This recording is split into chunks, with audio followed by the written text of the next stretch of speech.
There was no escaping The Simpsons in the 1990s, and Acclaim made sure of it for home computers and consoles. It was shoved in your face harder than someone arguing on Twitter saying how great Brexit is. For the majority, Bart vs the Space Mutants was the first gaming foray into the world of Springfield. But that one's been done more times than The Simpsons are going to X country. So no need here.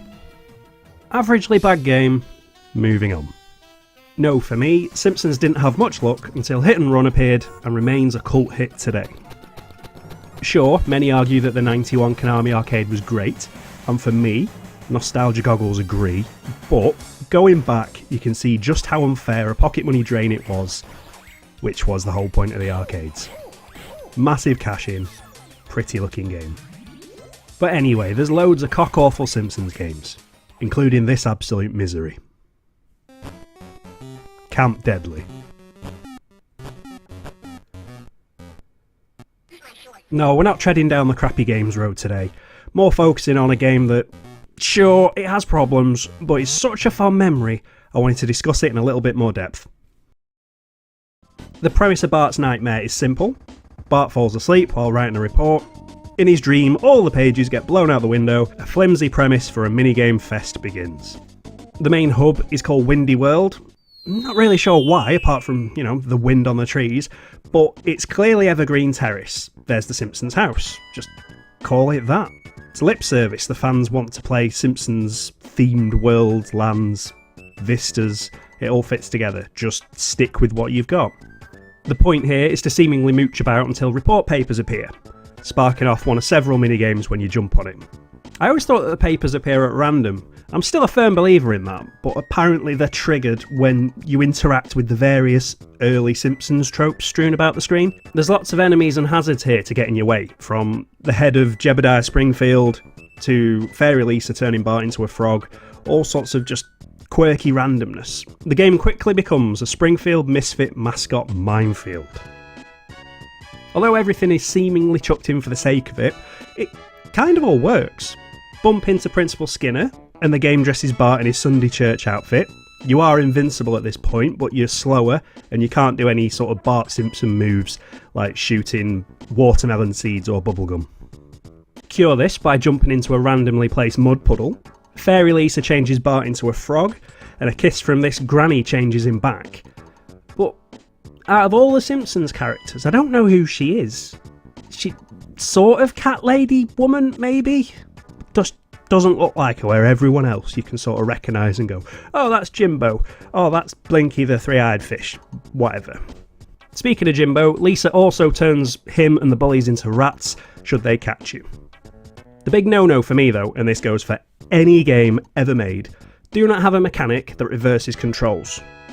The saxophone music note here does it, and the manual says it makes you moonwalk for that extra sort of 90s vibe, but no, not cool in any game ever. Stop it. It's up there with ice stages or really short-timed things.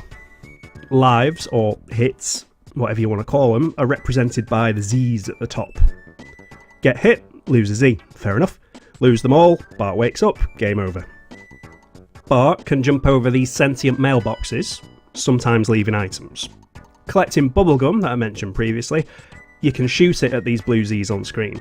If they land in this goalpost area at the top of the screen, you can collect a Z, so you get an extra life basically. And in playing this game again, after God knows how long, I just learned you can hold down the button when you shoot your bubblegum and you can move the bubble around the screen. I spent all this time moving the camera left and right with the shoulder buttons to alter the sort of cool parallax scrolling feature it's got, but this method, it just makes the game 1,000 times easier for me. Everyone's least favourite three-eyed fish, Blinky, if you jump over him 3 times, you get a new Z bar when you lose all your health. That's really handy, so make sure you keep an eye out. And that's pretty much all you need to know here, apart from watermelon seeds to shoot at TVs and baddies to make them run off. Onto the report pages. When Bart jumps into one, you get to choose a themed door that represents each minigame, so different colours, different minigame. There's a few different ones in total. The orange door casts Bart as an Indiana Jones type, jumping across stepping stones to reach the page at the end. Standing on one stone makes another rise up, whilst making another one lower somewhere else. So if the stones get too low, they drop, meaning you lose, start it again, or if you lose all your lives, which are represented by collecting eggs, then back to the start, back to the main hub world, do the whole thing again. It adds a little bit of strategy that you have to sort of jump up and down different levels to make things rise, make things fall. There's a few sections where you have to go backwards to make a certain section rise, otherwise you can't get past it. So it's knowing which ones go up, which ones go down. All the while, blue and green devils appear to force Bart into adjacent steps by prodding him, potentially making a fatal mistake. Bart's not defenceless though, he's got his trusty whip, so he can use that as a form of defence. The other hindrance to mention here is the Maggie statue in the background. She'll shoot her dummy at you when you pass. You can force her to shoot it though if you pan the camera to the right. Never knew about that as a kid. It was a much later thing that I learned because these levels were really tricky otherwise trying to dodge those. Grab the report page, there's 2 of these levels and it's back to the main hub stage.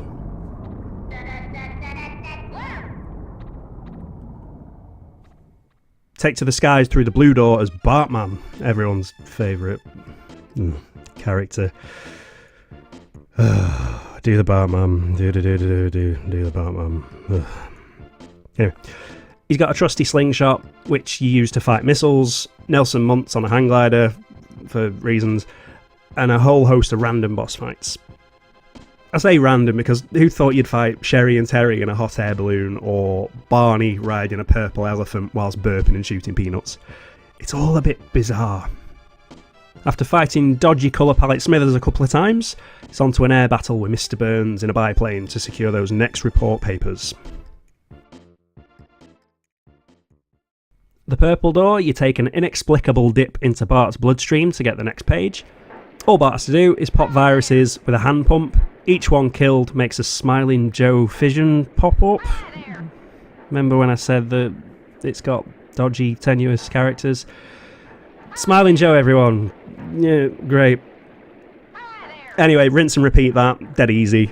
Page is yours. Imagine an actual Itchy and Scratchy game.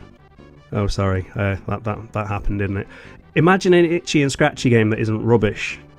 Oh wait, that's not the case here either, is it? Anyway, Yellow Door. It's an episode of Itchy and Scratchy. Bart has to run for his life with hammers and sucker guns and fire extinguishers whilst taking out the, well, I suppose they are popular duo. Used to love them every time they'd appear on telly. It looks really good, like the graphics really cool, everything. But it is difficult. Don't know why you've got a health bar, because you get one-hitted all the time on this mode. It is insane. Find a sweet spot, hide there, and just spam it. So yeah, you fight, and then you have an argument with the boiler. Green Door, though, always one of my favourites, definitely the most impressive. It sees Bart as a giant Godzilla, Bartzilla character, destroying tanks, helicopters, planes, the scenery.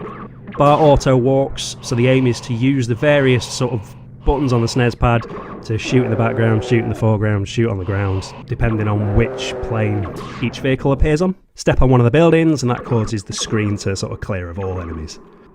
After a time of destruction, Bartzilla is shrunken down and a game of crazy climber begins.